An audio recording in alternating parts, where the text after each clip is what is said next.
আসসালামু আলাইকুম। এখন আমি আপনাদেরকে কয়েকটি শিক্ষামূলক বার্তা আমার এই চ্যানেলে আপনাদের মাঝে উপস্থাপনা করব।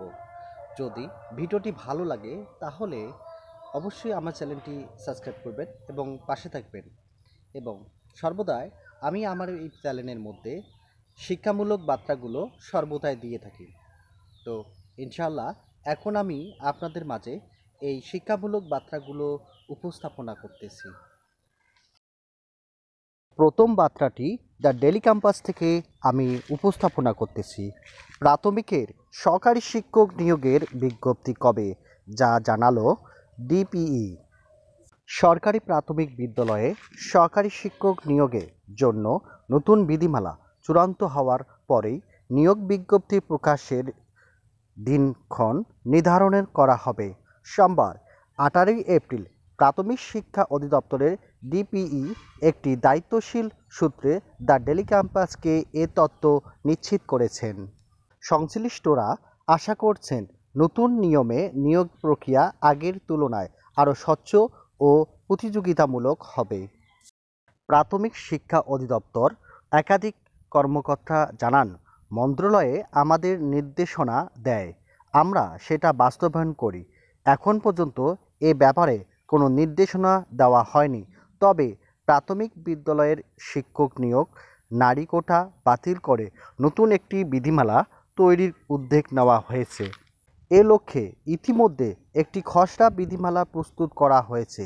এখানে বেশ কিছু নতুন সুপারিশ অন্তর্ভুক্ত করা হয়েছে। চূড়ান্ত অনুমোদনের পর এ বিধিমালা অনুযায়ী নতুন নিয়োগ বিজ্ঞপ্তি প্রকাশ করা হবে। সংশ্লিষ্ট সূত্রে জানা গেছে, নিয়োগ প্রক্রিয়াকে আরও স্বচ্ছ, যুগোপযোগী ও মেধা ভিত্তিক করতে এ পরিবর্তন আনা হচ্ছে।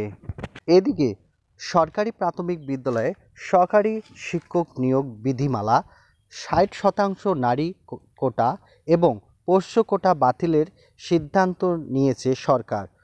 প্রস্তাবিত সরকারি প্রাথমিক বিদ্যালয়ে শিক্ষক নিয়োগ বিধিমালা 2025 এর খসড়া থেকে এ তথ্য জানা গেছে।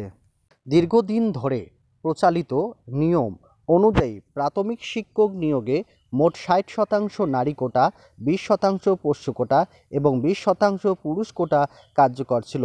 তবে কোটা নির্ভর এ নিয়োগ প্রক্রিয়া মেধার যথাযথ মূল্যায়ন না হওয়ায় দীর্ঘদিন ধরে নানান অভিযোগ উঠেছে।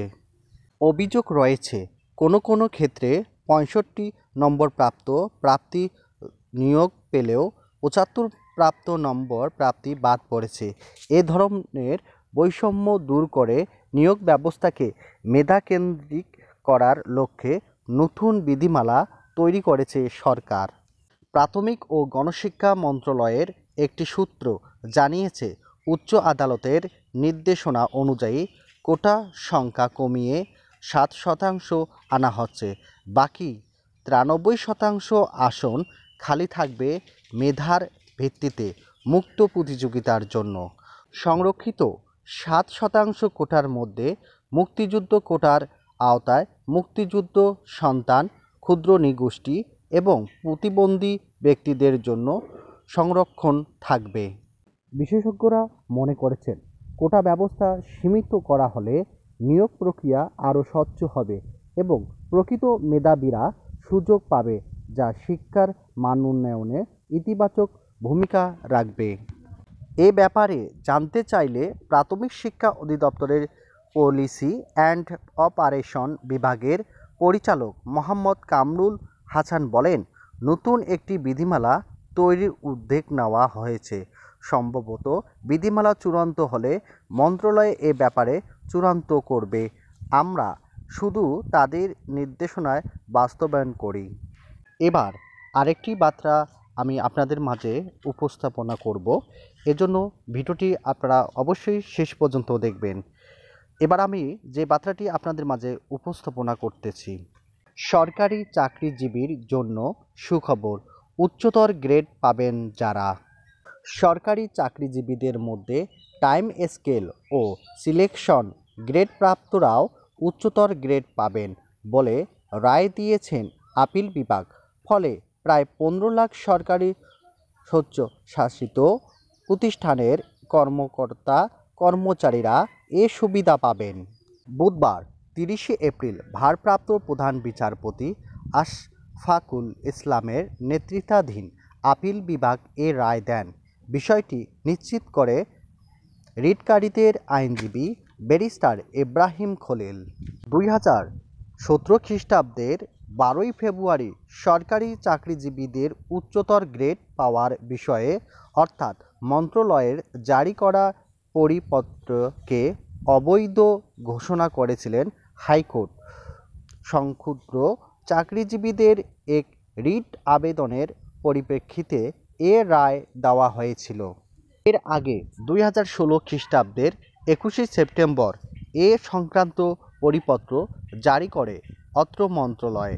এতে জানানো হয়, একই পদে কর্মরত কোনো সরকারি কর্মচারী 2 বা এর চেয়ে বেশি টাইম স্কেল বা সিলেকশন গ্রেড পেয়ে থাকলে নতুন পে স্কেল অনুযায়ী তিনি উচ্চতর গ্রেড পাবেন না। তবে এরই মধ্যে একটিমাত্র টাইম স্কেল অথবা সিলেকশন গ্রেড পেলে নতুন স্কেলে শুধু একটি উচ্চতর গ্রেড পাবেন। পরিপত্রটি জারি হওয়ার পর সরকারি চাকরিজীবীদের মাঝে অসন্তুষ্ট দেখা দেয়। পরে এ আদেশের বৈধতা চ্যালেঞ্জ করে বিভিন্ন সময় হাইকোর্টে একাধিক রিট করে সরকারি চাকরিজীবীরা। সরকারি চাকরিতে নিচের স্তরে কর্মচারীদের আর্থিক সুবিধা নিশ্চিতে নতুন পে স্কেল সক্রিয়ভাবে উচ্চতর গ্রেড প্রথা প্রবর্তন করে সরকার। নতুন স্কেল অনুযায়ী কোনো কর্মচারী একই পদে 10 বছর চাকরি করার পর পদোন্নতি না পেলে সংস্কার প্রক্রিয়াভাবে 2টি উচ্চতর গ্রেড পাবেন। কিন্তু মূল পে স্কেল দেওয়ার নিয়ম কার্যকর করতে স্পষ্টীকরণে ব্যাখ্যা দিয়ে পরিপত্রটি জারি করেছিল অত্র মন্ত্রণালয়। আবারও আওয়ামী লীগের নতুন শিক্ষাক্রম চালুর উদ্যোগ নিতে চায় সরকার। নতুন শিক্ষাক্রম 2027 খ্রিস্টাব্দ থেকে চালুর পরিকল্পনা।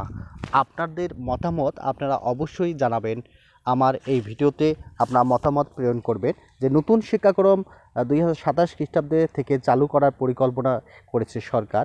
আপনাদের মতামত অবশ্যই আপনারা ব্যক্ত করবেন আমার এই ভিডিওতে।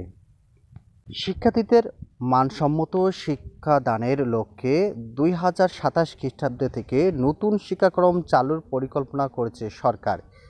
এরই মধ্যে কাজ শুরু করেছে জাতীয় শিক্ষাক্রম ও পাঠ্যপুস্তক বোর্ড এনসিটিবি। শিক্ষা গবেষকেরা বলেছেন, সংশ্লিষ্ট সকলের মতামত নিয়ে এই শিক্ষাক্রম প্রণয়ন করতে হবে। 2023 খ্রিস্টাব্দ থেকে ধাপে ধাপে বাস্তবায়ন হতে থাকে নতুন শিক্ষাক্রম। শুরু থেকেই কড়া সমালোচনার মুখে পড়ে তা। গণ অভ্যুত্থানের সরকার পতনের পরেই চালু হওয়া নতুন শিক্ষাক্রম বাতিল করে দেয় অন্তর্বর্তী সরকার। ফিরে যায় 2012 খ্রিস্টাব্দের শিক্ষাক্রমে। এরই মধ্যে সব বই পেয়েছে শিক্ষার্থীরা। ইঞ্জিনিয়ারিং ইউনিভার্সিটি স্কুল অ্যান্ড কলেজের অধ্যক্ষ আলমগীর কবির বলেন, জরুরি অবস্থায় পুরনো শিক্ষাক্রমে ফিরে গেলেও সময়ের সাথে তাল মিলিয়ে নতুন শিক্ষাক্রম করতে হবে। এনসিটিবির একাধিক সূত্রে বলেন, আগামী বছরের বই পরিমার্জনের কাজ শুরু করেছে জাতীয় শিক্ষাক্রম ও পাঠ্যপুস্তক বোর্ড। সেই সঙ্গে নতুন শিক্ষাক্রমের প্রস্তুতি নেওয়া হচ্ছে। উন্নত এবং বাস্তবায়নযোগ্য শিক্ষাক্রমের কাজ চলছে, যা 2027 খ্রিস্টাব্দ থেকে ধাপে ধাপে চালা হবে। এ বিষয়ে আরও অনেক বিশ্ববিদ্যালয়ের গবেষকরা এ বিষয়ে একমত দেন। ইনশাল্লাহ আমরা পরবর্তী ভিডিওতে পরের সংবাদগুলো ইনশাল্লাহ আপনাদের মাঝে উপস্থাপনা করব। আল্লাহ হাফেজ।